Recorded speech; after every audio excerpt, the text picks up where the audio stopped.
ये 1920s का दौर था और कोका कोला के सामने एक बड़ी प्रॉब्लम थी। लोगों को उनके प्रोडक्ट समर में रिफ्रेशिंग ड्रिंक लगते थे, बट विंटर में जब ठंड रहती थी तब सेल्स बहुत ज्यादा कम हो जाती थी। And it make sense. जमा देने वाली ठंड से बचकर भला कौन सोचेगा कि उसे एक ग्लास ठंडी कोक पीनी है। सो कोका कोला डेस्परेटली विंटर्स में अपनी सेल इंप्रूव करना चाहती थी, बट ये ज्यादा एड्स चलाना भी लोगों के परसेप्शन को चेंज करने के लिए काफी नहीं था। उन्हें कुछ ऐसा चाहिए था जो कंज्यूमर्स के दिमाग में कोक और विंटर के बीच डीपर लॉन्ग लास्टिंग कनेक्शन बना सके। और लोगों को विंटर का सबसे ज्यादा मजा कब आता है? क्रिसमस में। इनफैक्ट बहुत लोगों के लिए ये तो पूरे साल का हैप्पीएस्ट टाइम होता है, वो वक्त जिसमें टुगेदरनेस और जॉय और वो सब कुछ जिससे कोका कोला ने हमेशा खुद को एसोसिएट करने की कोशिश की है। कोक जब शुरू हुआ 1800s में तो उनकी सक्सेस हमेशा एक सिंपल सी चीज पर बिल्ड हुई थी। वो आपको अपने प्रोडक्ट या टेस्ट ही नहीं बेचते थे, इंस्टेड उनकी कोशिश रहती थी कि कोक पीते हुए आपको खुशी का एहसास हो। सो कोक को क्रिसमस से कनेक्ट करना सोने पे सुहागा हो गया। कोक ने सोचा कि क्या हो अगर उन्होंने खुद को इस हॉलीडे में शामिल कर लिया, और सबके फेवरेट सैंटा से बेहतर क्या हो सकता है जो खुद क्रिसमस का सिंबल है। नाउ प्रेजेंट डे में ये ऑब्वियसली स्ट्रैटेजी लग सकती है, बट रिमेंबर कोक के प्रोडक्ट में ऐसा कुछ भी नहीं है जो उसे क्रिसमस से कनेक्ट कर सके। ये अल्टीमेटली सिर्फ एक अनहेल्दी फिजी ड्रिंक है, और मार्केट में ऐसे और भी सिमिलर प्रोडक्ट्स हैं। और फिर भी अगर आप किसी से पूछते हैं कि वो क्रिसमस को कौन से ब्रांड के साथ एसोसिएट करना चाहते हैं तो वो कहेंगे कोका कोला। सो कोक ने ये कैसे किया? वेल, ऑल्दो कोक ने कई सारे अलग अलग एड्स निकाले 1920s में, बट उन्हें बड़ा ब्रेक थ्रू मिला 1931 में, जब कोक ने एक इलस्ट्रेटर हेडन ब्लूम को सेंटा क्लॉज को कोक का बॉटल पकड़े हुए बनाने को कहा। अब आपने सुना होगा कि कोका कोला ने मॉडर्न सैंटा क्लॉज को डिजाइन किया जिसे हम आज जानते हैं, या फिर कोक सैंटा की सूट के कलर को उनके ब्रांडिंग के हिसाब से रेड एंड व्हाइट में चेंज कर दिए, बट इनमें से एक भी सच नहीं है। सैंटा की इमेज जो हम आज जानते हैं, एक गोल आदमी जिसने रेड और व्हाइट सूट पहना है, जिसकी व्हाइट बियर्ड है और रोजी चीक्स हैं, वो कोक के एड्स में आने के बहुत पहले से एग्जिस्ट करते हैं। इनफैक्ट कोक इलस्ट्रेटर जिसने आइकॉनिक कोका कोला सैंटा को बनाया, वो 1823 के classic poem a visit to Saint Nicholas से हेवीली इन्फ्लुएंस थे, या जैसे वो जाना जाता है ट्वास द नाइट बिफोर क्रिसमस के नाम से, which describes the cheerful Santa we know today। और कोक के पहले कई दूसरे लोग ने, जैसे कि पॉलिटिकल कार्टूनिस्ट थॉमस नेस्ट ने ऑलरेडी जॉली सैंटा को पॉपुलराइज करने में काफी हेल्प की। ये इलस्ट्रेशन 1881 से था, कोका कोला के एग्जिस्टेंस से पहले, या फिर दिसंबर 1905 के ये पक मैगजीन के कवर जिसमें मॉडर्न रेड सूटेड सैंटा को शो किया गया है। हाउएवर, कोक ने सैंटा का लुक इन्वेंट तो नहीं किया था, पर उन्हें आज के सैंटा को पॉपुलराइज करने का क्रेडिट मिलना चाहिए। You see, उस वक्त सैंटा के डिफरेंट वर्जन्स होते थे, डिफरेंट कलर्स लाइक सैंटा इन अ ग्रीन और टैन सूट, या समटाइम्स सैंटा को एल्फ जैसा दिखाना, या स्केरी क्लॉज जो बच्चों के मिसबिहेव करने पे पनिश करता है। सो अनलाइक टुडे जहां हम सब के माइंड में सैंटा का सेम इमेज है, उस वक्त उनमें कई डिफरेंट वेरिएशंस थे। ऐसा इसलिए क्योंकि सैंटा को किसी एक इंसान या कंपनी ने क्रिएट नहीं किया था, यह एक इवोल्यूशन था। इनफैक्ट कॉन्सेप्ट तो सेंट निकोलस के फोकलोर ट्रेडिशन से लिया गया था, जो कि all the way back to 4th century से था। वो गरीबों को गिफ्ट देने के लिए फेमस थे, बट अगले कुछ सालों में डिफरेंट कंट्रीज के एलिमेंट्स जैसे फादर क्रिसमस का इंग्लिश फिगर और सिंटरक्लास का डच फिगर सबके साथ में मर्ज कर सैंटा क्लॉज बनाया गया। और इसके बाद कोका कोला ने कदम रखा। कोक की मार्केटिंग टीम ने रियलाइज किया कि यहाँ पर बहुत ही फॉर्चुनेट कोइंसिडेंस है। सैंटा के सबसे पॉपुलर वर्जन व्हाइट और रेड पहनते हैं, same colour as Coca Cola. So of course यही वो वर्जन था जिसे कोका कोला हमेशा यूज करता था। और उन्होंने ये भी ध्यान रखा कि उनके एड्स में सैंटा क्लॉज बहुत चीयरफुल दिखे, उन मीनर सैंटा से अलग जो कोक के पहले आए थे। और कोक के हर साल रेलेंटलेस एड्स का मतलब था कि उन्होंने उस स्पेसिफिक वर्जन के सैंटा को पॉपुलराइज करने में मैसिवली हेल्प किया, क्योंकि कोक इसे कॉन्स्टेंटली मैगजीन्स, बिलबोर्ड्स और शॉप डिस्प्लेस पर शो करने लगे थे, और फिर इसे ही टिपिकल सैंटा मान लिया गया। सो बेसिकली इस तरह के दिखने वाले सैंटा कोक के एड्स से पहले ही पॉपुलर होना शुरू हो गए थे, और ऐसा माना जाता है कि red and white colour Saint Nicholas के red and white bishop robes से आए थे। कोक के एक्सटेंसिव एडवर्टाइजिंग ने एक बहुत बड़ा रोल प्ले किया था इस स्पेसिफिक वर्जन को बहुत ऊपर लाने में और इसे मेन बनाने में। और अगर हम इसके बारे में सोचे तो दिस मेक सेंस।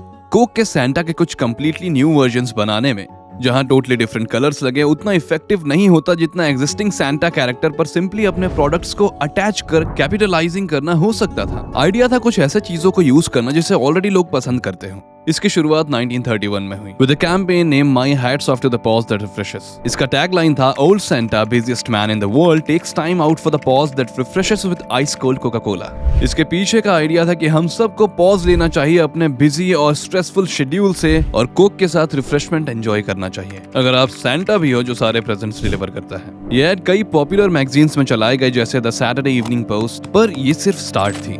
हर साल कोका कोला क्रिसमस एड्स चलाता है जिसमें कोका कोला के साथ सैंटा के इस वर्जन को फीचर किया जाता है, जिससे कोक और क्रिसमस का रिलेशन और बढ़ता है। उन्होंने 1931 से 1964 तक सेम इलस्ट्रेटर को यूज किया जिससे सैंटा का स्टाइल कंसिस्टेंट बना रहा। सैंटा का ये वर्जन एक ट्रेडिशन बन गया जिसमें वो कोक पकड़े हुए हैं या फिर पी रहे हैं। द बेस्ट पार्ट इज क्योंकि सैंटा को कोई ओन नहीं करता, इस वजह से कोक को इस आइकॉनिक कैरेक्टर के लिए कुछ पे करने की जरूरत नहीं पड़ी। ऑफ कोर्स वो सिर्फ सैंटा पर नहीं रुके, उन्होंने ऐसे दूसरे हार्ट वार्मिंग विंटर इमेजरी को भी यूज किया like polar bears with Cokes और फिर classic Coke trucks with Christmas lights, और एड्स एक्चुअली चल गई। ना सिर्फ विंटर्स में कोका कोला के सेल्स इंक्रीज की बट ऑल्सो दूसरे गोल्स जिसमें बहुत से बच्चों को टारगेट करना शामिल था उसमें भी अचीव किया।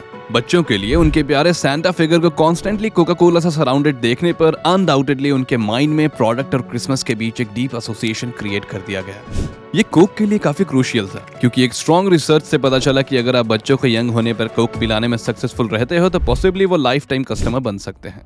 इतना ही नहीं, स्टडी ऑफ पावलोव्स डॉग से फेमिलियर होंगे आप। पावलोव एक रशियन साइकोलॉजिस्ट था जिसने एक एक्सपेरिमेंट किया जहां उसने एक ग्रुप ऑफ डॉग्स को खाना खिलाने से ठीक पहले एक बेल बजाए और धीरे धीरे ये डॉग सैलिवेट करने लगे बेल बजाने पे क्योंकि उन्हें लगता था कि जैसे ही बेल बजी खाना आने वाला है।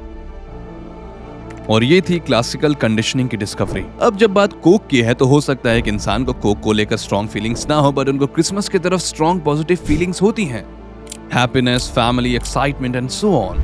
सो लोगों को हर साल कोक और क्रिसमस को साथ दिखाकर कंडीशन किया जाना जस्ट लाइक पावलोव ने बेल और फूड के साथ किया। इवेंचुअली लोगों को वही सेम पॉजिटिव फीलिंग्स कोक और क्रिसमस को मिला कर आ रही थी।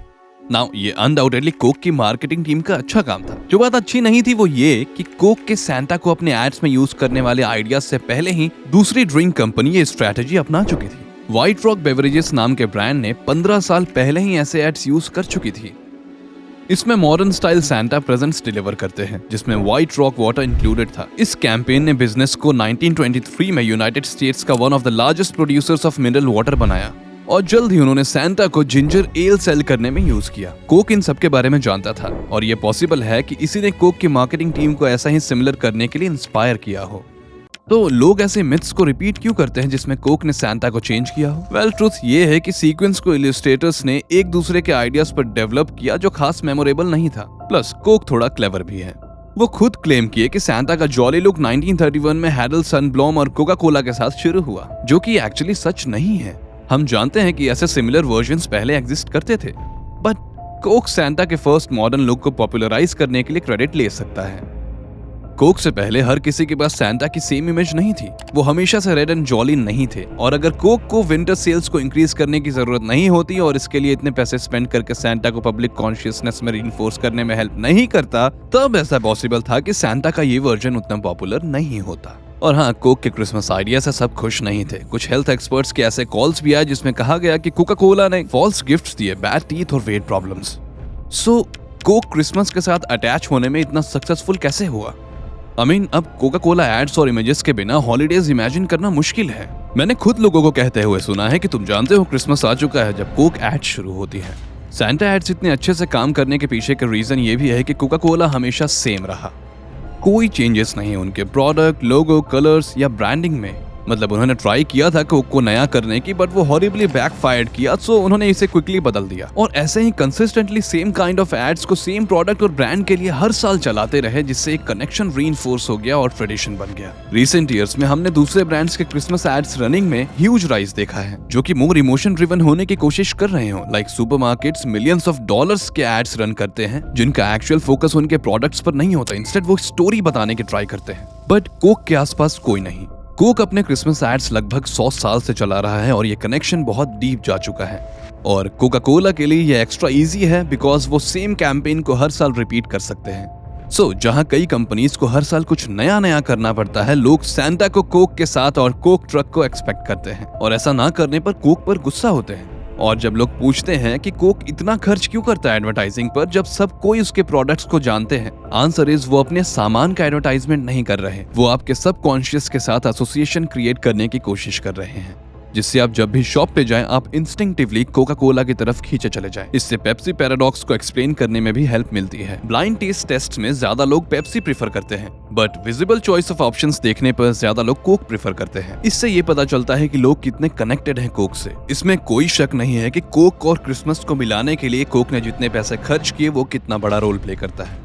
और इसी तरह कोका कोला ने क्रिसमस को अपने मार्केटिंग एफर्ट्स के लिए चुरा लिया और वर्ल्ड का one of the most powerful branding association create किया। बात तो ये है कि कोक सॉफ्ट ड्रिंक कंपनी थी ही नहीं, वो टॉनिक पैटर्न मेडिसिन बनाती थी। और अगर आप insane history of Coca Cola जानना चाहते हैं, यहाँ पे क्लिक करें। अगर आप इसे क्रिसमस में देख रहे हैं, मैं बस कहना चाहूंगा thank you for being here. You are a legend and I wish you a happy holidays. Cheers.